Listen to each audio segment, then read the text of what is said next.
এখন দেখবেন ইউটিউব খুলুন, চ্যানেল খুলে দেখুন, মেয়ে ছেলে গজল গাইছে। পাল তুলে দে, পাল তুলে দে, হেলা করিস না, যাব আমি জিয়ারাতে সোনার মদিনা। তোরা আমার বিরুদ্ধে খেপে যাবি আমি জানি, তোরা না মেয়ে ছেলে গজল গাচ্ছে, আশ্চর্য। এই মঞ্চে মেয়ে লোক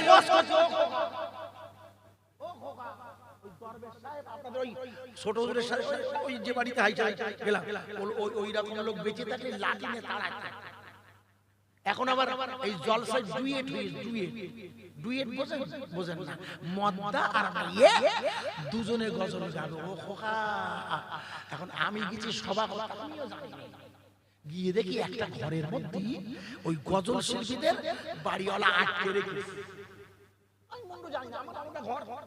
আর আমি যাই নাই, একটু বসেই উঠে বসবো, সময় দূরের বাড়ি।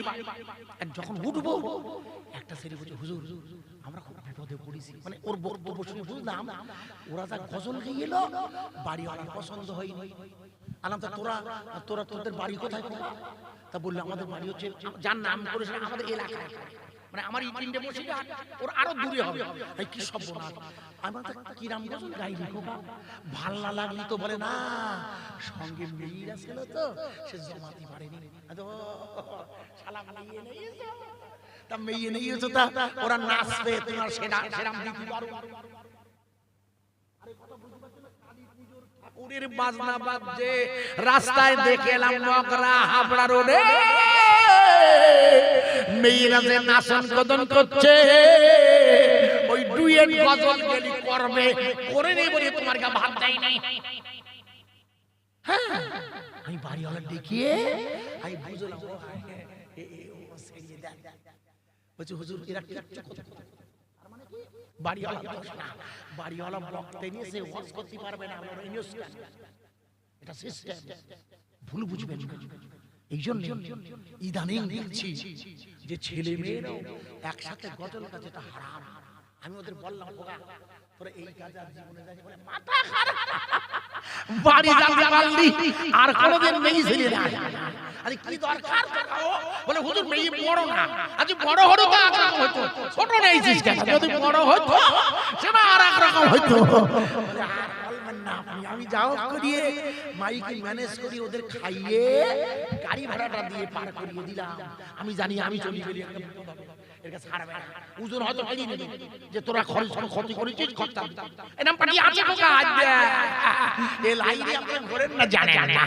প্রিয় ভাইরা, আমি আপনাকে যে জায়গায় রাখতেছিলাম, আল্লাহর রাসূল সাল্লাল্লাহু আলাইহি সাল্লাতু ওয়াস সাল্লাম আল্লাহ চাইলে এই ক্ষুদ্র শহরের পবিত্র জলসাতে হাজির হয়ে যায়। নারাই তাকবীর, একটু জোরে দেবেন না, আরো জোরে বলা যাবে না, নারাই তাকবীর। আর একটু জোরে হবে না ভাই, এটা এখন কোন থানা? অশোকনগর। হ্যাঁ, অশোকনগর। আপনাদের এমএলএর বাড়ি আমার নারায়ণ গোস্বামী, আবার জেলা সভাপতি হয়েছে, সভাপতি আবার ভালো হয়েছে, লোকটা কাজ করে। যদিও আমি রাজনীতির লোক না, ও লাইনের লোক না, আমি তবু প্র্যাকটিক্যাল করছি। ভদ্রলোক জেলা সভাধিপতি হয়েছে। আপনারা একটু চেষ্টা করবেন, রাস্তা রাজা করেছে, খারাপ করিনি, পিচ দিয়েছে দেখছি, পিচটা দেশে এখানে দেখতেছি, অধিকাংশ জায়গায় পিচ থাকে না, সব উঠিয়ে যায়। ভালো ভালো যেটা বলছি, আমরা সবাই মিলে নারা ধ্বনি দেব। একেবারে ৮ নম্বর কালীবাড়ির মোড়ের কাছে হলো অশোকনগর থানা, ঠিক কিনা? অশোকনগর থানা কোথায়? ৮ নম্বর কালীবাড়ি পেরুলাম, কোন ৮ নম্বর? আরে বাবা, যেখানে আমি ওই বেঞ্চিতে নামাজ পড়লাম, আপনাদের মনে নেই? সে বাস, তখন বাসে আসতাম, ৭৩ বাস চলতো, মনে করে দেখেন। ওই বাসে ওঠবো বলে উঠে নিয়ে দাঁড়াইছি, দেখি আজকে আমার ড্রাইভারটার বলছিলাম, বলে তাই না, এই ঈশ্বরী গাছা কি আমার আজকে সেটা উঠেতে হেঁটে ক্ষুদ্র সরা, ঠিক কিনা?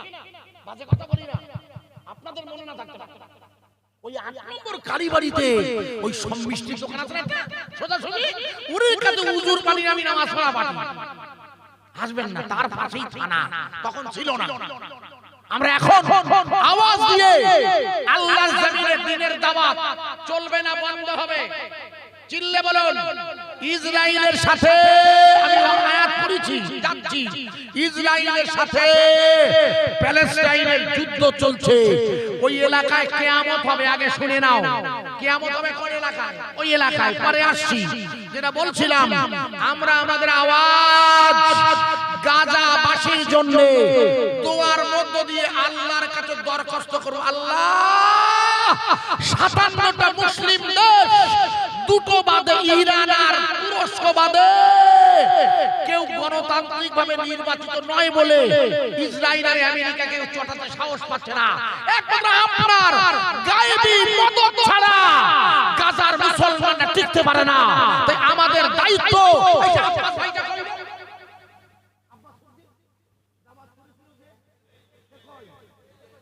তারা খুঁজে পাচ্ছি না ওখানে দেখো দিদি ওই লোকটা হেডমাস্টার তারই পাচ্ছি খুঁজে এসে পার খোঁজ করেছি আমরা সবাই মিলে একটু আওয়াজ দেব কেউ ফাঁকি দেবেন না ইনশাআল্লাহ আমরা এখান থেকে আওয়াজ পৌঁছাতে পারি হযরতে বেলালের আওয়াজ যদি আল্লাহর আরশে আজিমে পৌঁছায় মহব্বতের জন্য তাহলে আমাদের আওয়াজ গাজার জমিনে পৌঁছাতে পারে কে চিল্লে বলেন সবাই মিলে আওয়াজ দিয়ে বলবেন তাই নারে তাকবীর আগের চেয়ে জোর হয়েছে না তাবারুক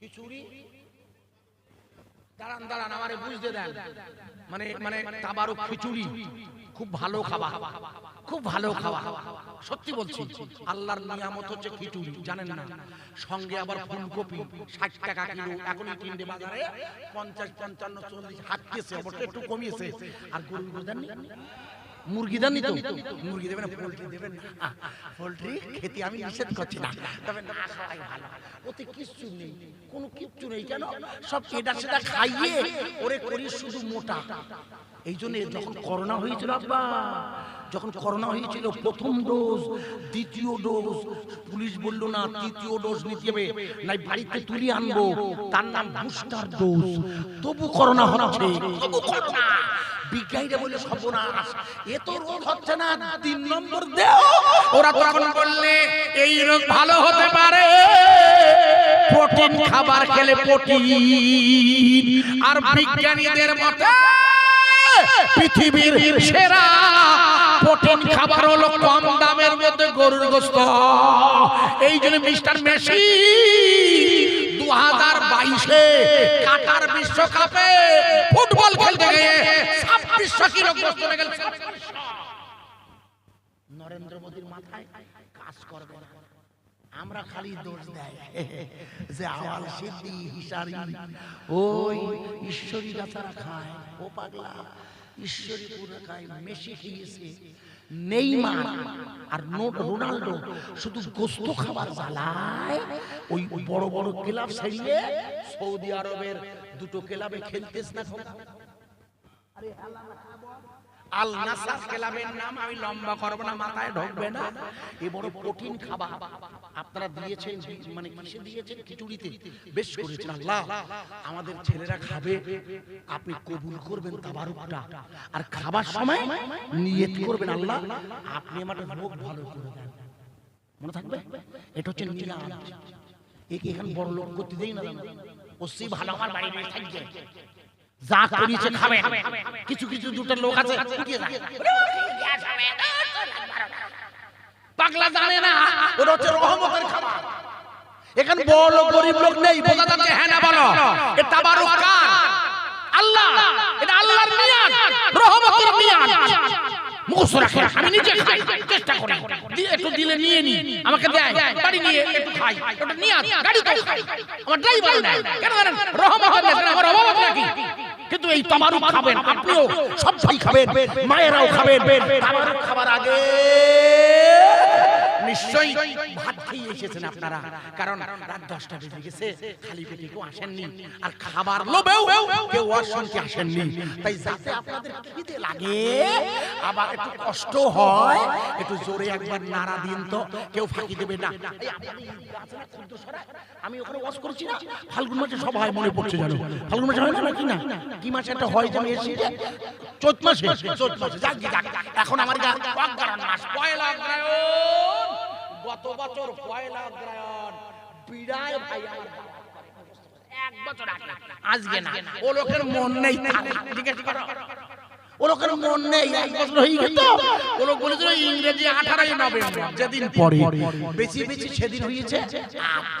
সবাই মিলে একটু নারা দেবেন, নারাই তাকবীর। এই আপনি ইমাম সাহেব এখানে আসেন না, আমি অসুবিধা করব না, শোনো বাপ, শোনো শোনো, এই ইমাম সাহেবের বসিয়ে রাখাটা এনার জন্য কষ্ট। এখন যদি খোকা বসতে চায় তাহলে এটা সিয়াম, কেন জানেন, শীত গ্রীষ্ম বর্ষা ইমাম আর মুয়াজ্জিন এই ভরসা। এই ইমাম সাহেবের সম্মান করতে শিখতে হয়, আল্লাহ আমাকে সম্মান করবেন, কেন সম্মান দেবে। আমি যদি একে সম্মান না করি, এ তো আমার উপরে বলবে ও লোকটা বক্তা বলে, আমাদের মানুষ বলে না। অধিকাংশ জায়গায় আমি গিয়ে দেখেছি ইমামগুলো কেউ দাম দিতে চায় না, গ্রামবাসী তো দেয় না, আর যে বক্তা সে মনে করে আমি হিরোই দেব, মুন্ডুই ছিল শালা। তোমার ইমাম সাহেব না থাকলে তুমি ওয়াজ করতে কোথায়? ঠিক বলছে ভুল বলছি?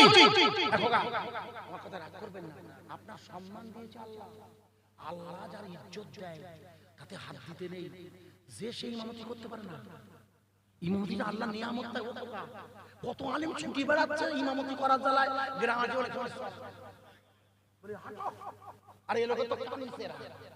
এখন চুরিনি জোরবে পড়ে।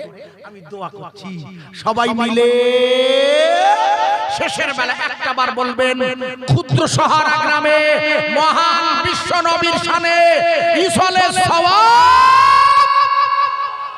আরো জোরে বলবেন না জিন্দাবাদ, আরো জোরে বলা যাবে না জিন্দাবাদ।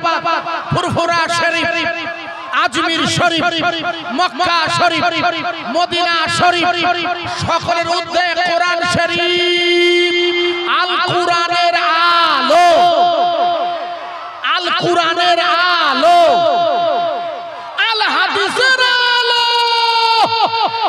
সবাই মিলে বলো লা ইলাহা ইল্লাল্লাহ,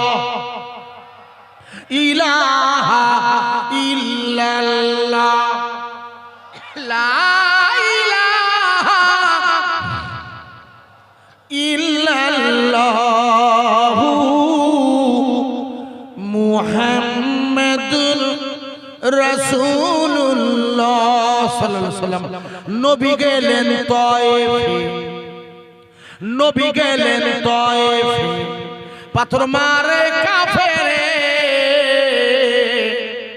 এ রক্তের ধারায় পাদুখানি রাঙা হয়ে যায়। আঘাত সয়ে নবী আমার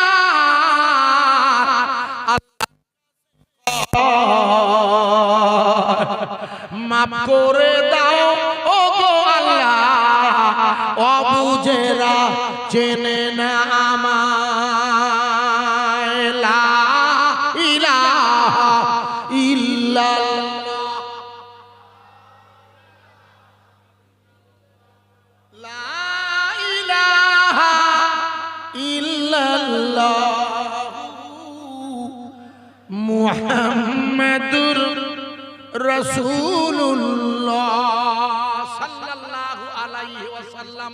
প্রিয় ভাই সব, এই রাসূলুল্লাহর শানে আপনাদের কাছে অলরেডি বয়ান শুরু করে দিয়েছি যে রাসূল পাক আল্লাহ চাইলে এই ক্ষুদ্র শহর এই পবিত্র জলসা হাজির হয়ে যেতে পারে।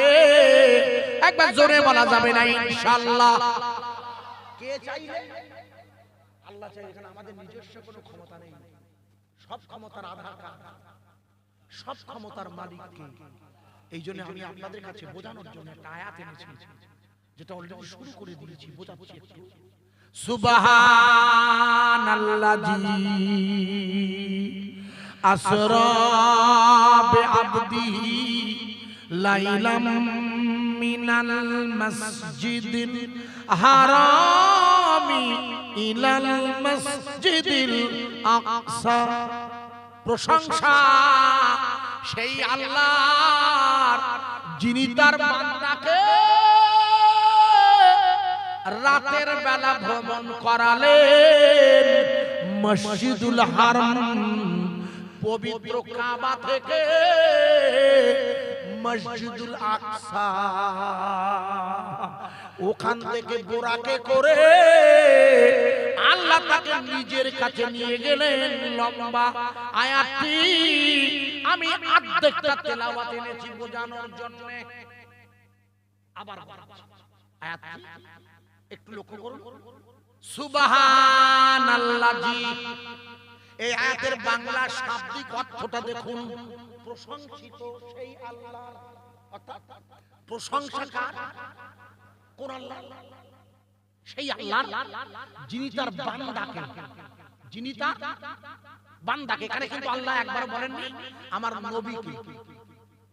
আমি যে জায়গার আয়াত বলছি এটা হলো আপনার হাফেজ সাহেব দেখিয়ে দেবে, কোরআনুল কারীমের লিখিত রূপের 30 পারার 15 পারার একটি আয়াত, যেখান থেকে কালো বর্ডার দিয়ে পারা ভাগ হয়েছে। ওই আয়াতটি আপনাদের কাছে এনেছি অর্ধেকটার মতো, কিছু কম বেশি লম্বা আয়াত। ওই আয়াতটির স্টাইলটা দেখো। এই আয়াতটি নাযিল হচ্ছে যার উপরে আল্লাহ তাকে বান্দা বলে ডাকছেন। আপনারা সবাই জানেন এই বান্দাটার নাম হলো মুহাম্মাদুর রাসূলুল্লাহ। একবার জোরে বলা যাবে না সুবহানাল্লাহ? এই বান্দাটার নাম কি? বলুন বলুন। মুহাম্মাদুর রাসূলুল্লাহ সাল্লাল্লাহু আলাইহি ওয়াসাল্লাম। এখানে কিন্তু আল্লাহ পাক তার রাসূলের নাম ধরেননি, মুহাম্মাদও বলেননি, বান্দা বলেছেন। খুব ভালো করে বুঝতে হবে ভাই, বান্দা কাকে বলে? আল্লাহর যিনি যত নৈকট্য লাভ করে তত তাকে আল্লাহ আব্দুল বলে। আব্দুল মানে বান্দা, মানে নৈকট্যধারী, মানে আল্লাহর সাথে যার সম্পর্ক নিকটতম হয়। এই জন্য একটু আগে আমি যখন ঢুকছিলাম আমার ওই শহরের মসজিদ ইমাম সাহেব ওয়াজ করছিল, মনে করে দেখুন, আপনাদের মনে নেই যারা ছিলেন যাই থাকুন, উনি বলছিলেন যে সুবহানা রব্বিয়াল আলার মধ্য দিয়ে বান্দা তার মালিকের সিজদা দেয়। বিভিন্ন উদাহরণ দিয়ে বলছেন এই হয় এই হয়। আরে আমাদের কি দায়িত্ব না? এই নেতা সে নেতা, সব নেতাদের কথা বলছিল না, মনে করে দেখুন, আপনার মনে নেই, আমি ধরিয়ে দিয়েছি, শুনছিলাম ওই সময়ের বয়ানটি। উনি ঠিকই বলছিলেন যে বান্দা যখন সিজদায় যায় তখন আল্লাহর খুব নৈকট্য লাভ হয়। নৈকট্য আল্লাহ চায় তার বান্দা নৈকট্য লাভ করুক। এই জন্য আল্লাহ এখানে তার রাসূলকে মুহাম্মাদুন নবী বা অন্যান্য কোন নামে ডাকে না, আব্দুল বান্দা বলে ডাকছে। বান্দাটাকে আমার রাসূলুল্লাহ, আর ডাকছেন যিনি তিনি হলো আমার মাওলা। ওই শুরু হয়েছে আয়াতে কারিমার বাংলা প্রশংসা সেই আল্লাহর। এবার আপনাদের কাছে সবাই মিলে আব্বাস ভাই সহ একটু প্রশ্ন করব, উত্তর দেবেন জানা থাকলে বলুন তো, আমরা কেন আল্লাহ ছাড়া অন্য কারো প্রশংসা করতে পারি না? আল্লাহ ছাড়া অন্য কাউকে যা যা মনে হয় আমি বলার অধিকার। আল্লাহ আল্লাহ অন্যর কাছে গেলে শিরক হয়ে যাবে। বাহ, সুন্দর বলেছেন, দুটো সুন্দর কথা। আর কারোর কিছু চিন্তা ভাবনা আছে? 3 নাম্বার 4 আর কেউ আছে? 3টে কথাই ঠিক। কি? আল্লাহ আমাদের সৃষ্টিকর্তা, আল্লাহ মহান, আলহামদুলিল্লাহ, সকল প্রশংসা। আর আপনি বললেন তার শিরক করা যাবে না। তাই এই প্রত্যেকটা কথা আমি মাথায় রেখেও বলছি, একটুখানি বোঝেন তো দেখি আপনাদের সাথে আমার মিল হলো না এই জায়গায়। নিঃসন্দেহে আল্লাহ মহান, নিঃসন্দেহে তাকে শিরক করা যাবে না, নিঃসন্দেহে সব প্রশংসা তার। কিন্তু কেন হয়? কেন? আসল কারণটা কি আল্লাহ? আপনাদের মাথায় ঢোকার দেখুন তো আপনাদের মাথায় ঢোকে কিনা, আপনাকে বোঝানোর জন্য বলছিলাম। গতকাল 30শে কার্তিক গেছে, আমার জলসা ছিল, রাস্তায় জ্যামজট হয়। কার্তিক পুজো গেল, গত রবিবারের দিন মনে শনি রবিবার গেল কালী পূজা, তার আগে গেল দুর্গা পূজা। মনে করে দেখুন আগের বছর দুর্গা পূজা একটু বাংলাদেশে তো যাও, ওই বাংলা মানে দুর্গা পূজা হোক কালী পূজা হোক, প্রচুর পরিমাণ প্যান্ডেল লাইট আলো হাজার কোটি কোটি টাকা খরচা করা হয়। কিন্তু যখন নিয়ে যাওয়া হয় বলতে বলতে নিয়ে যা আসছে বছর আবার হবে, তার মানে এবছর শেষ হয়েছে, সামনের বছর আবার হবে। এই জন্য দেখবেন আপনাদের রাস্তা দিয়ে আসার পথে ওই একটুখানি এগিয়ে দেখবেন ঈশ্বরী গাছা, পুরোটা ঈশ্বরী গাছা, ওই ব্যাংকের পাশ দিয়ে যে রাস্তা আমরা এলাম ঘুমাই যাচ্ছে, খানিকটা দূরে এসে দেখি ডান হাতে অনেকটা কাঠামো পড়ে আছে ঠাকুরের। সকালবেলা গিয়ে খোঁজ নিয়ে দেখো গোগা আছে না নেই, আছে না আছে না আছে, সব ধরে নিয়ে তুলে নিয়ে এসে আমার ড্রাইভারে বলছিলাম এই দেখো সব। তার মানে উতি আবার হবে, ভুল বুঝবেন না যেন, ভুল বুঝলে মুশকিলে পড়ব। প্রিয় ভাইরা বোঝা যাচ্ছে না, পাল্টাতে হবে, বুঝাচ্ছে কি? লক্ষ্য করে দেখুন, ওতে আবার হবে, সামনের বার ওই আবার নিয়ে বলবে। তার মানে ওই কাঠামোটা যতদিন সুস্থ থাকবে ততদিন ওতে আবার প্রতিমা বসবে, তিনি আবার মারা যাবে, তাকে বিসর্জন দেওয়া হবে। অথচ আমি কেন বলছি আল্লাহ ছাড়া কারো ইবাদত করা যায় না? আপনারা যে 3 রকম বললেন প্রত্যেকটা সঠিক, তবু আমার কথাটা একবার ভেবে দেখুন তো, ইমাম সাহেব দেখুন আপনার মাথায় লাগে কিনা। আসলে আমি আজিজুর এবং আমরা সবাই এমন এক আল্লাহর ইবাদত করি, কুল্লু মান আলাইহা ফান, এই পৃথিবীতে যা কিছু আছে সব ধ্বংস হবে। ওয়ায়াবকা ওয়াজহু রাব্বিকা যুল জালালি ওয়াল ইকরাম ফাবিআই আলাই রাব্বিকুমা তুকাযিবান। এই পৃথিবীতে যা কিছু আছে সব ধ্বংস হবে, ব্যতিক্রম হলো আল্লাহ। একবার জোরে বলা যাবে না? তার মানে কি? তার মানে হলো আল্লাহ মহান, আল্লাহ শিরক করা যাবে না, ওটা নয়। তার মানে হলো আমার মালিক এমন যার মরণ হয়। দাঁড়ান দাঁড়ান, সুবহানাল্লাহ পড়বেন, কিন্তু আগে বুঝে নেন।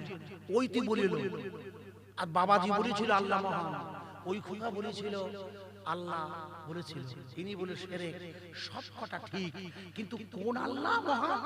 যে আল্লাহর মরণ হয় না। মরণ হলে উনি মহান হতে পারে না। মহান যার মরণ হয়ে যাবে তার কাছে কি যাবে? হ্যাঁ না বলুন আগে। যিনি যার মৃত্যু হয় সে নিজের দ্বারাই বাঁচে না। হাসবেন না, বোঝার চেষ্টা করতে। যে মরিয়ে যাচ্ছে তার কাছে কি করতে যাবো? যে বেঁচে রয়েছে চিরন্তন হবে। কে বলছে? আল্লাহু লা ইলাহা ইল্লা হুয়াল হাইয়ুল কাইয়ুম। আমার ইলাহা এমন ইলাহা যে ইলাহা চিরঞ্জীবী, জোরে বলা যাবে না। গত পরশুদিন আমডাঙ্গা থানার ওখানে আপনার রূপসাদ মন্ডল ওই প্রধানের দেশে না গুলি করি এখানে বোম মেরেছে, আর আমার ড্রাইভার মোটে যাবে না। তার 2 দিন আগে জয়নগর ওই যে আমার যত ঢোলা রামগঙ্গা লাইনে ওখা কিছুতেই ড্রাইভার যাবে না। ওখান জিজ্ঞেস করেন, ও যাই যাবো না, কারণ বিরাট মারামারি হয়েছে। সাইফুদ্দিন লস্কর তারে গুলি করেছে, ফজরের নামাজ পড়তে যাচ্ছিল। আর আর আর পরশুদিন আপনাদের রূপসাদ বাবু বোম মেরেছে। আমি ভেবে পাচ্ছি আল্লাহ, এরা এত ভালো লোকদের দিয়ে এত বোম মারছিস কেন? গুলি করছিস না, আমার মাথায় কাজ করে না। হ্যাঁ, আমার ইদানিং কেন মস্তিষ্ক কাজ করছে না ভেবি আল্লাহ। আর সব মস্তিষ্ক সব আমার পার্টি। হাসবেন না। পঞ্চায়েতের ভোট হলো, যে কাটা গেল সব আমার পাটি ভাঙড়ের দিকে তাকা খোকা, পাটা পরিষ্কার করে আমার গা সব না খোকা, রাগ করবেন না আমার গা সব আমার গা গেছে।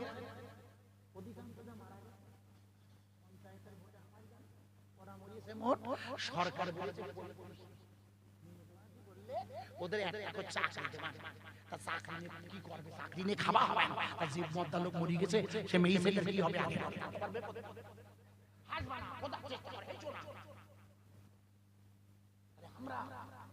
আমরা যে আল্লাহর ইবাদত করি, আমরা এই জন্য আমরা ঈমানওয়ালা, আমরা যারা আমরা কোনো ব্যক্তির কাছে সাহায্য চাইতে পারি না।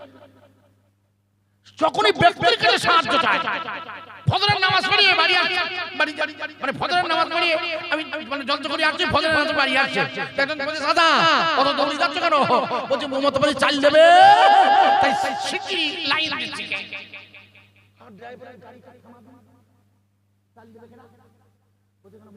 আচ্ছা মমতা বাড়ি চাল দেবে, তোমার মমতা বাড়ি চাল দেবে তো কেন? আমি দাদা শোনো, রাখতেও না, মমতা ব্যানার্জি সরকার প্রকল্প করেছে, এটা ভালো খাবার, খারাপ না। করোনার সময় আমার ড্রাইভার বলছিল হুজুর আমার যে 24 কিলো দেয় আর 6 কিলো বেশি দিলে কিনতে হতো না, তা দেয় না, কাটে যা হিসেবে আসে তা মুরগি যা বলবো আমার দিকে সব ভালো কথা, তা এটা ভালো খারাপ না। তখন খাদ্যমন্ত্রী ছিল কে? জ্যোতিপ্রিয় মল্লিক, এখন বনমন্ত্রী জেলে ঢুকেছে। কি বেড়া মন্ত্রীও জেলে, এখন এই লোকের নাম হচ্ছে জ্যোতিপ্রিয় মল্লিক।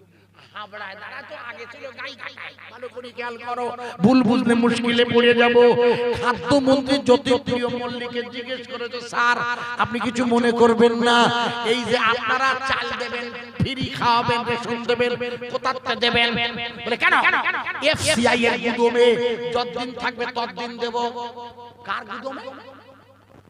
এফসিআই মানে ফুড কর্পোরেশন অফ ইন্ডিয়া, সরকারি গুদম বলে। বলে ওই গুদমে আসবে কোথাতে? বলে চাষির জমি থেকে। চাষির জমি মানে জমিটা কার? আরে জোরে বলো, চাষির দিয়েছে কে? আল্লাহ। তাই ফসল টাকার চিল্লে বলো, ফসল কোন নেতা করতে পারে? তাই ফসল দেখে চিল্লে বলতে পারে? তাই প্রশংসা কার? আর আমরা করছি কার? মতবাই যাচ্ছে, মতবাই লাগে, মতবাই যাচ্ছে, মাথা ঠিক থাকে না মাঝে মাঝে, কোকা রাগ করবেন না। আসলে ঈমান নষ্ট হয়ে যাচ্ছে, ভুল বুঝলে মুশকিলে পড়ব। আজকে 57টা মুসলমান ছোট্ট গাজার পাশে দাঁড়াতে পারে না, ঈমানের পূর্ণতার অভাব হয়ে গেছে খোকা। আমি আপনাদের দেখিয়ে দিচ্ছি, ইনশাআল্লাহ বোঝা যাবে আশা করছি। আমার কথা কি বোঝা যাচ্ছে? আগে হ্যাঁ না বলো, নাই পাল্টাবো, মাথায় ঢুকছিস কি? ভালো করে শুনে নাও। তাহলে প্রশংসা হবে কার? কোন আল্লাহ? ওরা আল্লাহর জন্যই নাই, প্রশংসা ওই আল্লাহ যিনি তার বান্দাকে নিয়ে যাবেন। আমি আজিজুর আল্লাহর গোলাম, গাজার মুসলমান আল্লাহর গোলাম। আজ 1 মাস 9 দিন হয়ে গেল। আপনারা ভালো করে বুঝবেন, এই জায়গাটা যেখানে আমি বসে আছি এটার নাম হলো ক্ষুদ্র শহর নয়, এখন ধরুন দেশের নাম বলছে, এটার নাম হচ্ছে ভারতবর্ষ। আমার ডান দিকে মানে আমার বাড়ি হলো ইন্ডিয়া, আমার বাড়ির কাছে হলো বাংলাদেশ, আগে নাম ছিল পশ্চিম পাকিস্তান। আর এই ধারে পূর্ব পাকিস্তান, সরি ভুল বললাম, এই ধারে হলো পশ্চিম, এর পশ্চিম তো নাকি এটা পূর্ব, এইদিকে পূর্ব তো আপনাদের, তাহলে ঠিক আছে, এইটা হলো পূর্ব পাকিস্তান আর এইটা এইদিকে পশ্চিম পাকিস্তান। এবার ঠিক আছে, মানে আমি গুলিয়ে ফেলেছি, মানে এলাকা পশ্চিম ভুলে যাওয়া চেনা, মানে সব মনে থাকে না তো ভাই। এইদিকে একটা, এইদিকে একটা, মাঝখানে ভারত। তার মানে হলো জায়গাটার নাম হলো ইসরায়েল, এখন আসলে জায়গাটার নাম হলো ফিলিস্তিন। ডান দিকে হলো গাজা আর বাঁ দিকে হচ্ছে পশ্চিম তীর, মাঝখানে জোর করে বসে আছে ইসরায়েল। আসল দেশটার নাম হলো ফিলিস্তিন। ওই দেশটার নাম আপনাদের জানা নেই বলে আর একটু জানিয়ে দিই। ওই যে ফিলিস্তিন বলছি না, যার পাশে আছে লেবানন, যার পাশে আছে জর্ডান, যার পাশে আছে সিরিয়া, যার আরেক নাম হলো শাম।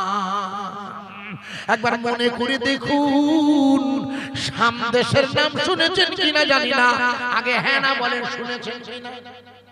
শুনেছেন? কোথা থেকে শুনেছেন? বলে ওয়াজে শুনেছি। কেন খবরের সামনে